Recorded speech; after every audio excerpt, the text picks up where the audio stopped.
Doctor থেকে সবটা জেনেই আদিকে নির্দোষ প্রমাণ করতে রায়বাড়িতে ফিরল শুভ। হ্যাঁ বন্ধুরা, এমনটাই দেখতে পাবো আমরা গৃহপ্রবেশ ধারাবাহিকের আগামী পর্বগুলোতে।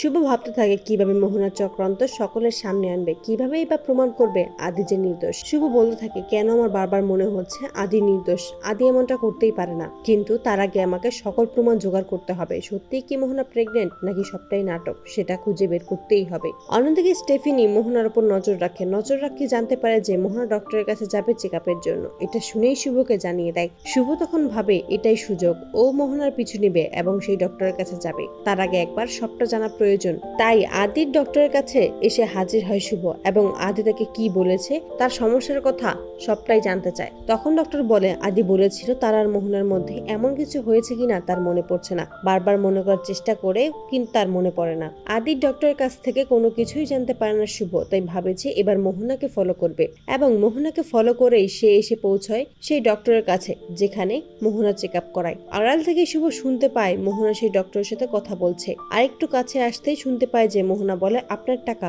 আপনার অ্যাকাউন্টে পৌঁছে গেছে অলরেডি, বাকি টাকা পৌঁছে যাবে বাকি কাজ করার পর। তখনই ডক্টর রাজি হয়ে যায় মোহনাকে সাহায্য করার জন্য আর বলে আপনি যেহেতু আমাকে টাকা দিচ্ছেন তাহলে এই কাজটা করতে আমার কোনো সমস্যা নেই। এই সমস্তটাই রেকর্ড করে নেয় শুভ।